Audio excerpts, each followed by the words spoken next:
Welcome, Chthonic, if I'm pronouncing that correctly. And we're here from Metal Master Kingdom in downtown Toronto, interviewing the band for the Paganfest tonight at the Opera House down Queen Street. And welcome you to Toronto.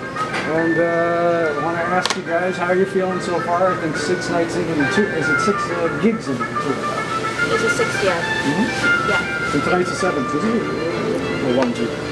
Yeah. 6 or 7. Yeah, 6 or 7. We didn't count it. And when was the last time you toured in America? Or 2011. 2011. With Arch Enemy. Ah. How have things changed? I don't know, this time is pretty easy. Yeah? Yeah, You're feeling a little more familiar with the territory? Yes, yeah? and more relaxed. Ah. Yes, and everything is very smooth. Were there band changes since 2011? No, same. Still the same? Yeah. So you kind of get used to this more kind of, comfortable together, yes. right?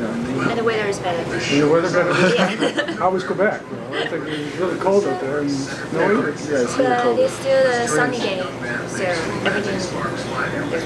Oh, that's good. So you haven't had any major weather snags along the way? Yesterday was raining. Right? Yesterday. But that gets you in the mood for music. It doesn't help. Yeah. Oh, I don't know. It's all the same. We're all indoors. So. It's indoors, yeah, right. I guess it's not seeing a lot of daylight, right? That's it, right?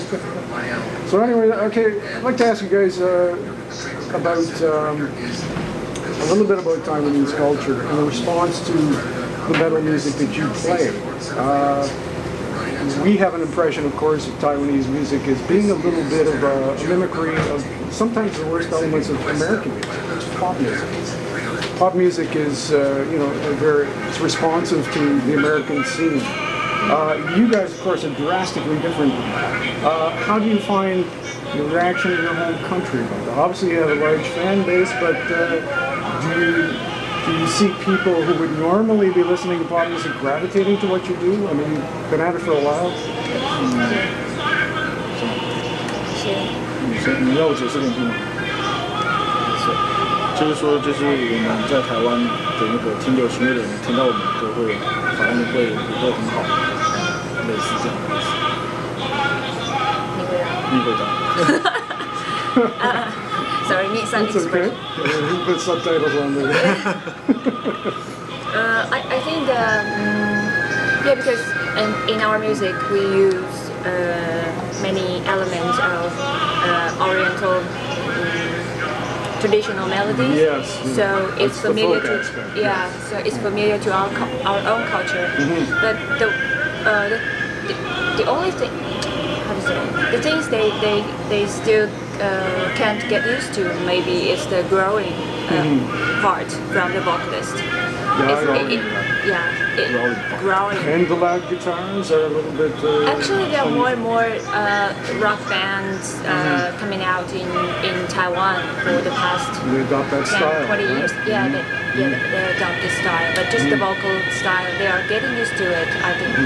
At first, did it take a while to kind of build a fan base in Taiwan? Oh, it took a long time. Yeah, the Did you bands, get discouraged at times and wonder if this was going to happen? At first we came out, everybody was like, "What the hell is this? Yeah. I can't understand what you're talking about, singing about." You know? But after that, we tried to educate them with, "Come on, read the lyrics, enjoy the atmosphere." Yeah. Slowly, and then like my students for guitar lessons, they will try to do what I say and then spread it to his friends. So how to listen to this kind of music. Yeah. Now, apparently you got a pretty strong following now. Yeah.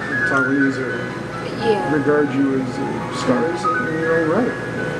yeah, in many ways, because we are, of course, we're working very hard in the music part, but on the other hand, we are very outspoken in social movement issues or public issues. So it's more like some people say that we are not only a musician, but of course I think for a real human beings, you are not a musician for 24 hours a day and for whole years.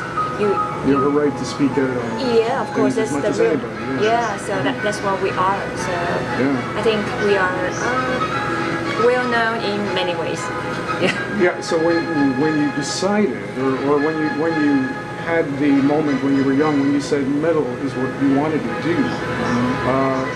Did you know that you wanted to also incorporate those rebellious political and social concepts into the music? Was that I think that those issues it's in our everyday life, so it's hard to avoid that.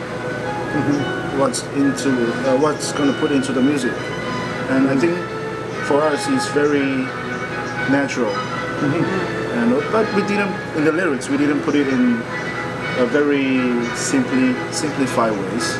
We make a story out of the issues we have in our everyday life, and put it in a more interesting way.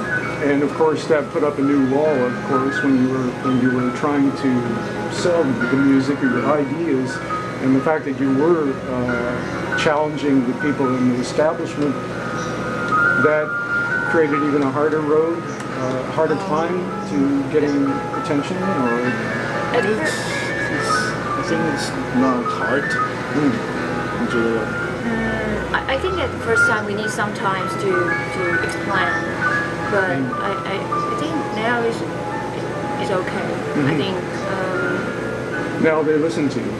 Yeah. Because people are getting very angry about it. Taiwan has a fascinating history of being having foreign influences come in and do things that the local inhabitants don't want. Yeah, we have.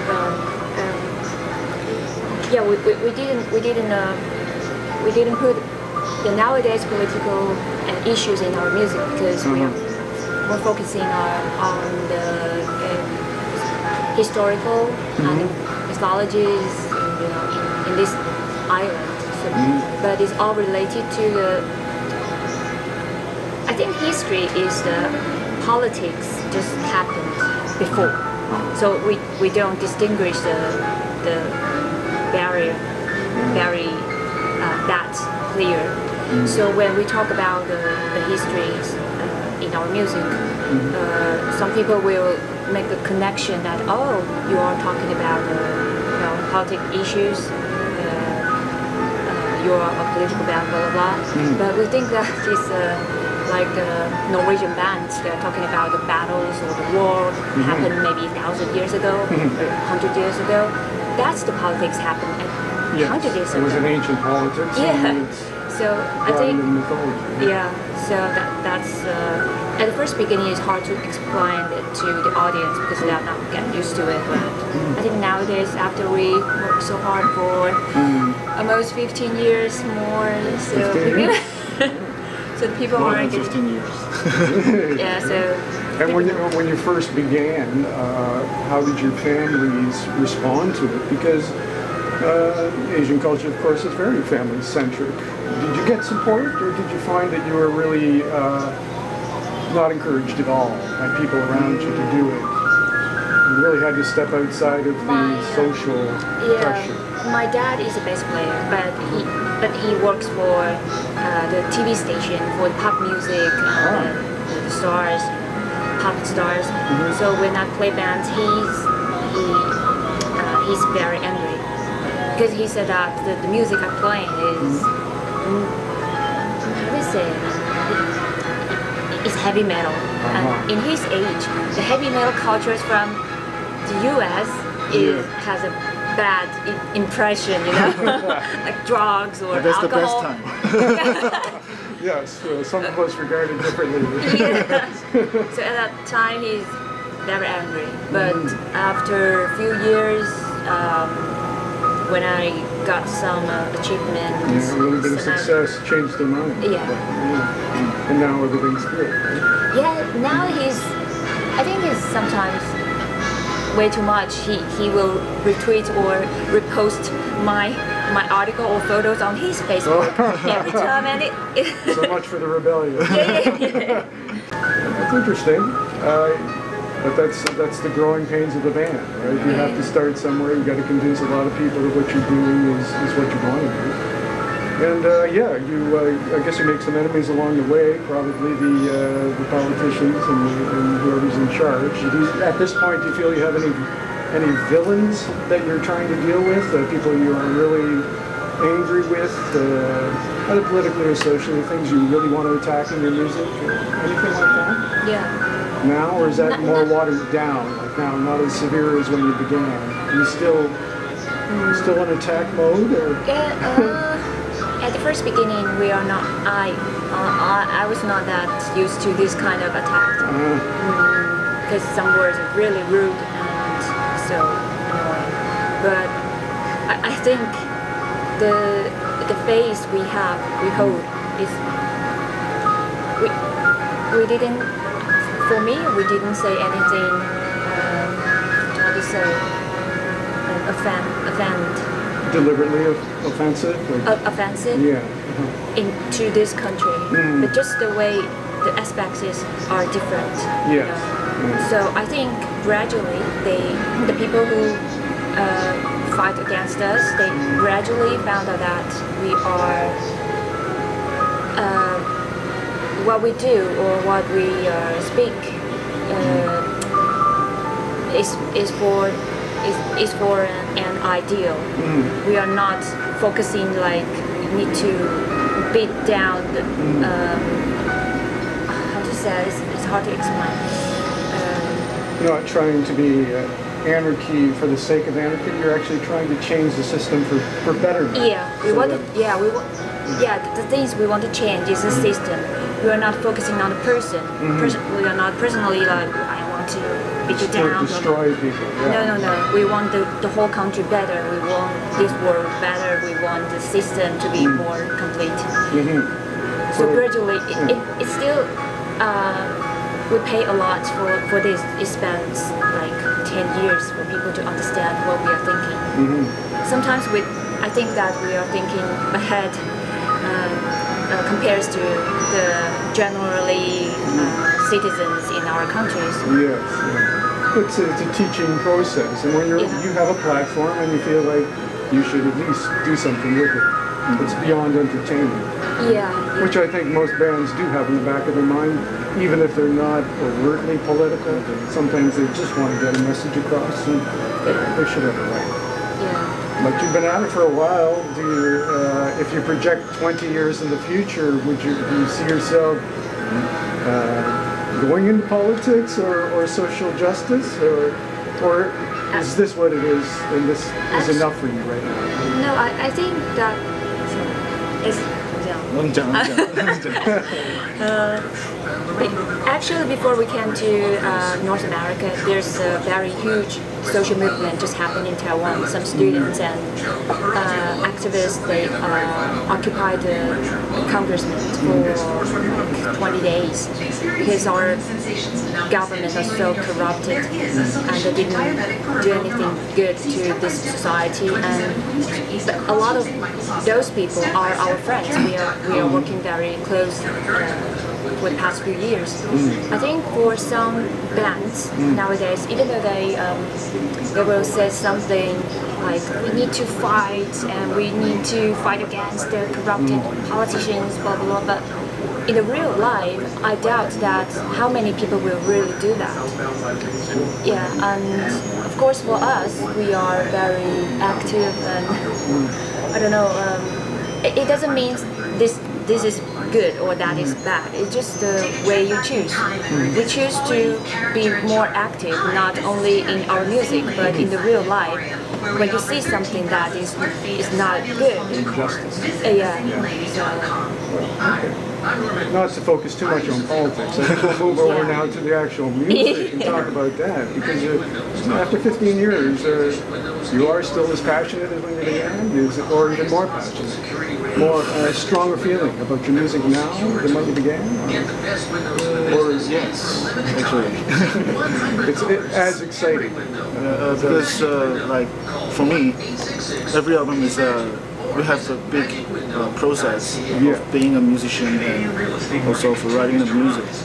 Every time me and our vocalist, Freddie, we try to put something, I'm the kind of guy, I'm very westernized guitar player.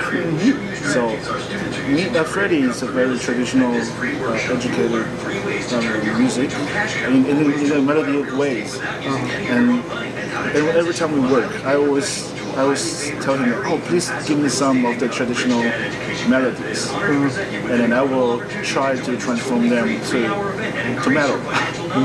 Yes, and then in this process, we have very good chemistry after a few years. Do you see yourself breaking off into any other styles that you haven't involved yourself with in the past? I think that's what I'm gonna say. Is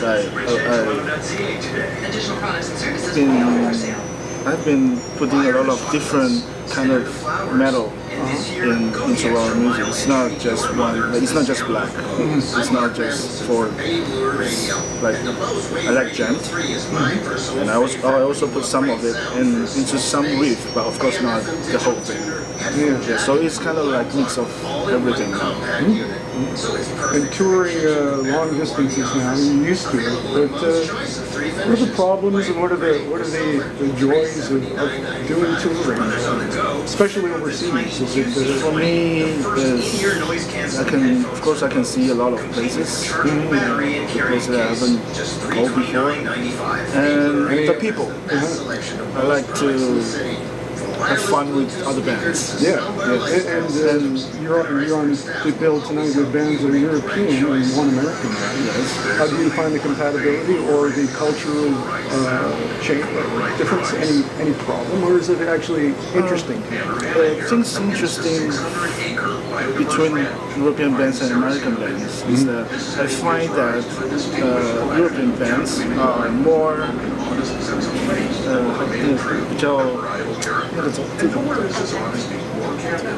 they're more organized. Everything is on schedule.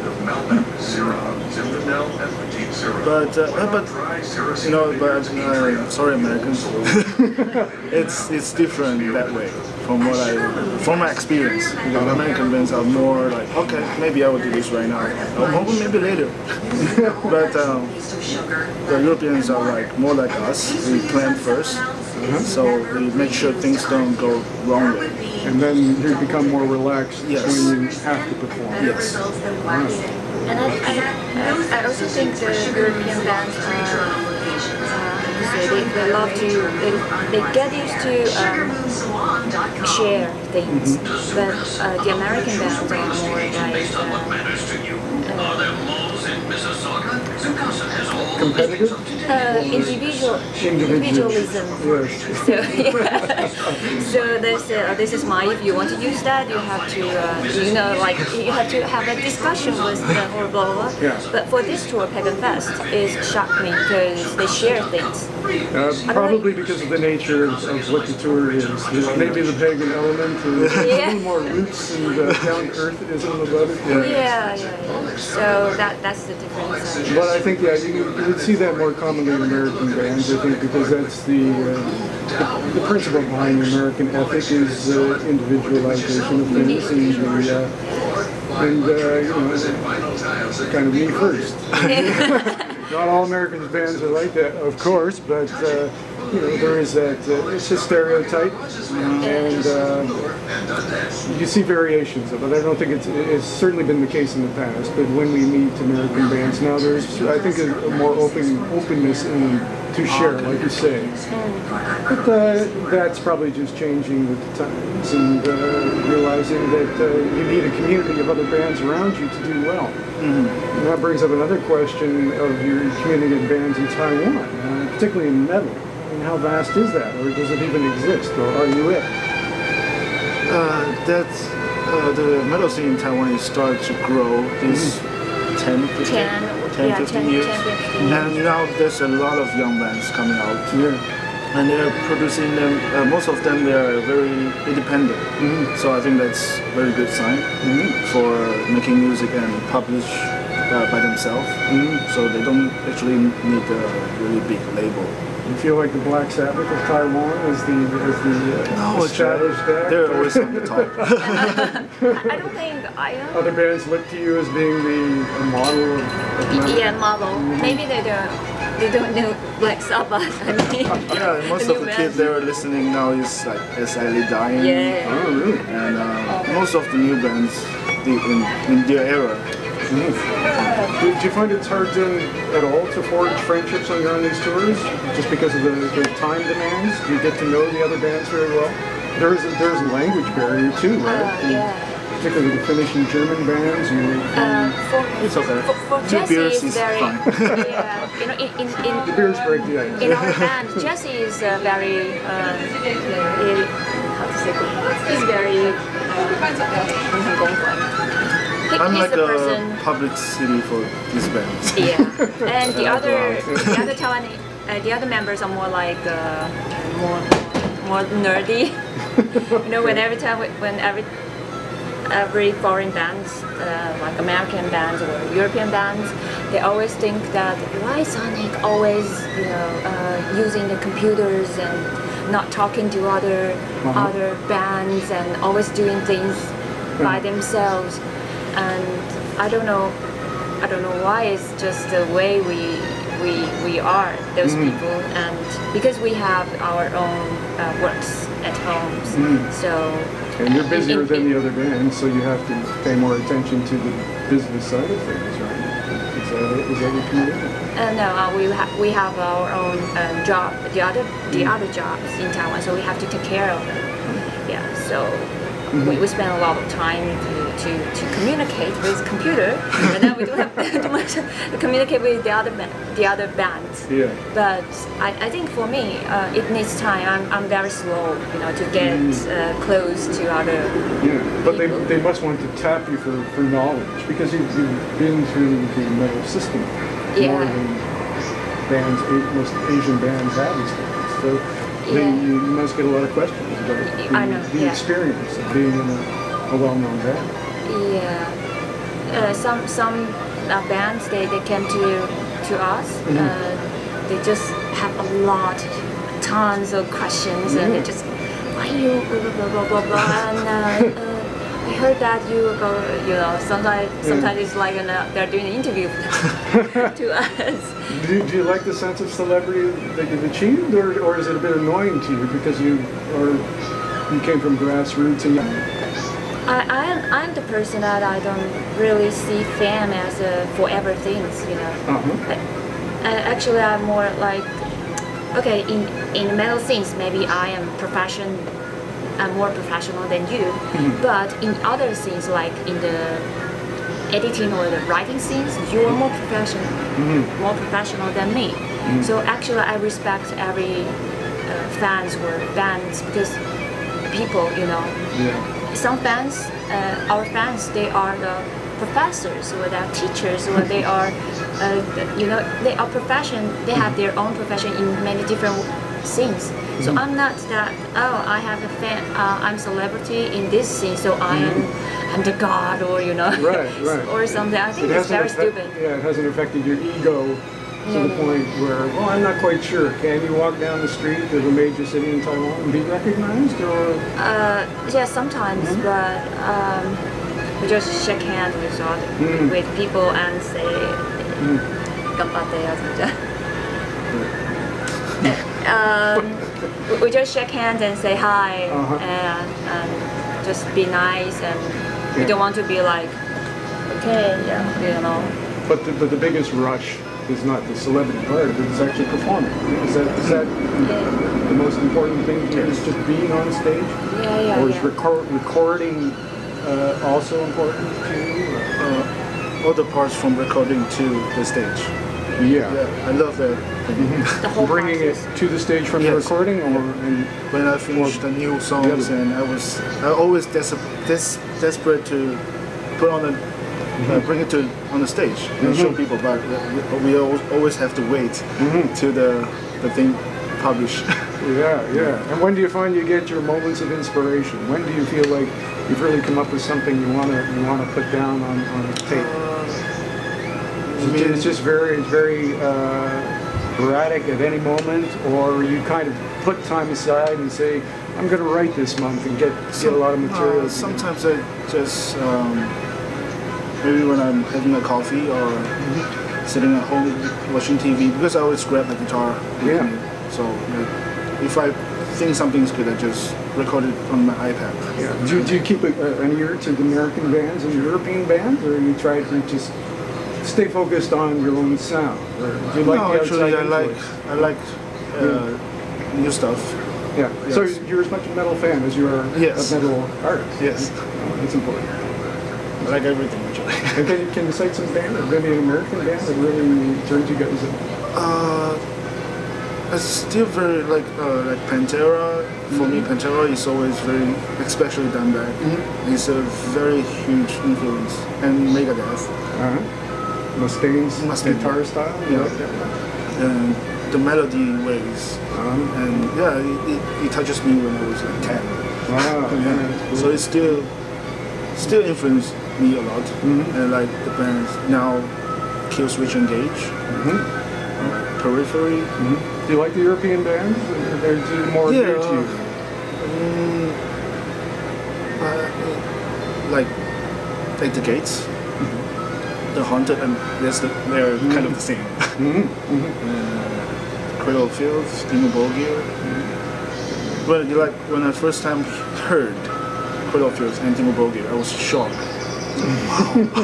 Incredibly powerful stuff. And all the symphony things added together, and Cradle of Filth, they write about vampires. And in very old, how to say, the very old English way of talking, writing lyrics. Like, wow, this is great. At what point did you guys decide you wanted the acoustic instruments in your sound? Yes. Was that a long time ago, or you gravitated to Freddie always tried to find like the henna. That's when he started to try to put acoustic sound into this metal. Were you surprised at the result when you amplified that and found it actually fit? The first time when I joined the band, I was like, can you really hear this live? Will it work? Yeah, because when we actually we have a lot of problems doing that because we have to make it loud, so it's kind of feeding back all the time. Oh, I bet. Yeah, so we find somebody to make an electric henna, so it sounds better now. Do you like the violin sound and any symphonic element? Yes. But some of the traditional instruments like shinai, that's really, the name is from India, shinai. It's really loud, even it's not mic'd up. So I really hate that. But when you put it in the right mix, it sounds really good. But when you hear it right next to you, you're just like, oh shit. How do you find your styles compared to the other bands on the tour? Do you feel you're pretty drastically different, or similar just in the sense that you are using the traditional acoustic instrument? Is that the common ground?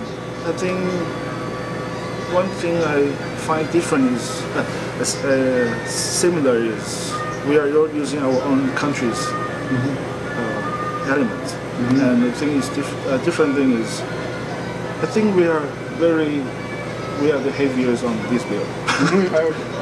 It might be. Yes. We're more crossover. Yeah, more crossover. Yes. Yeah, I think so. Yeah. A heavier black element.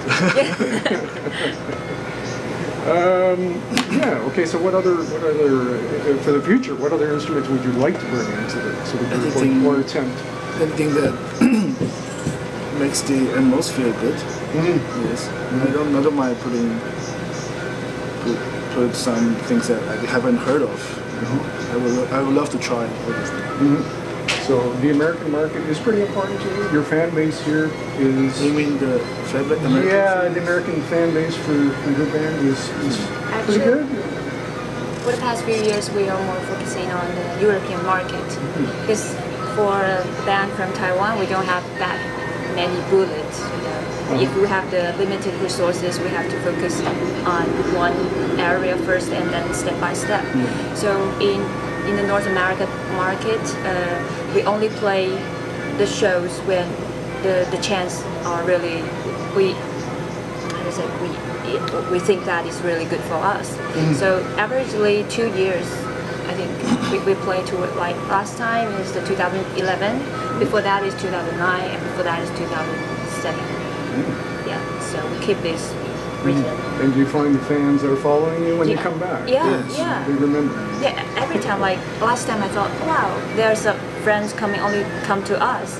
And this time we found out there are more fans. They are coming, especially for us. So we think the fans are still there. And it makes me feel happy. What happened to your soup that you ordered? Maybe they went off to the concert to listen to the band.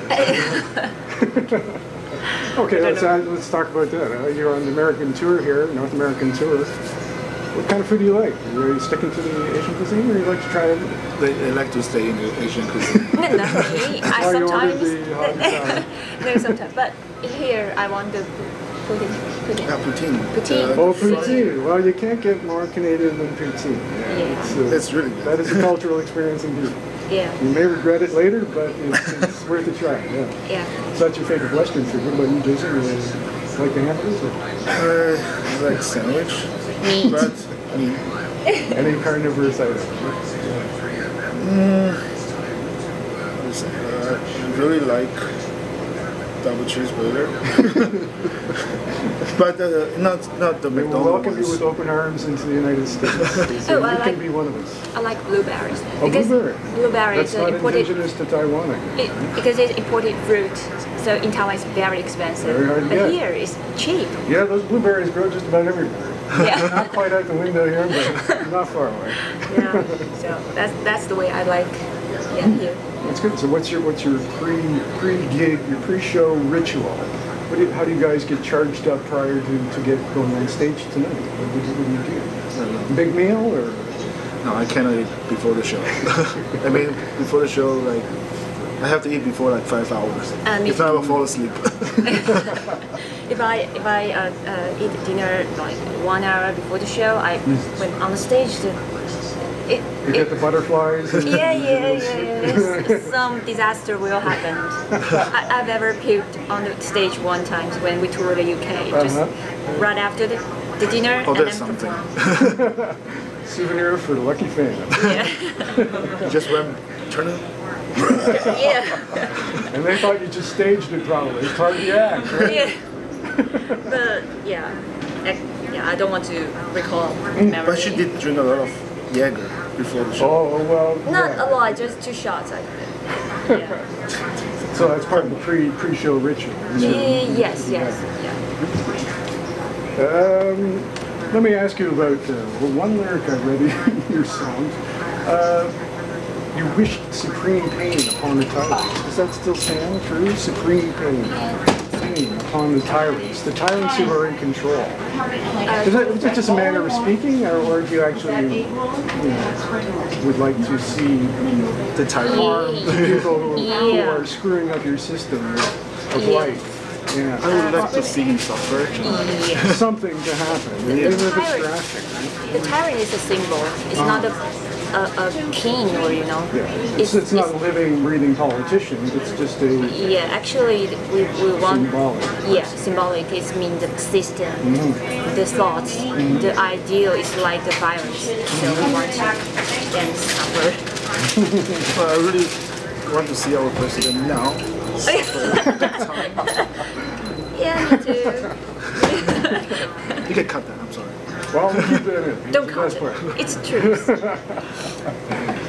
Well, I mean, you have to be honest, and that's what music is for. I mean, otherwise you become a pop act. Yeah. And it becomes smoke and mirrors and illusions, and just a big paycheck. But that's the beauty of metal.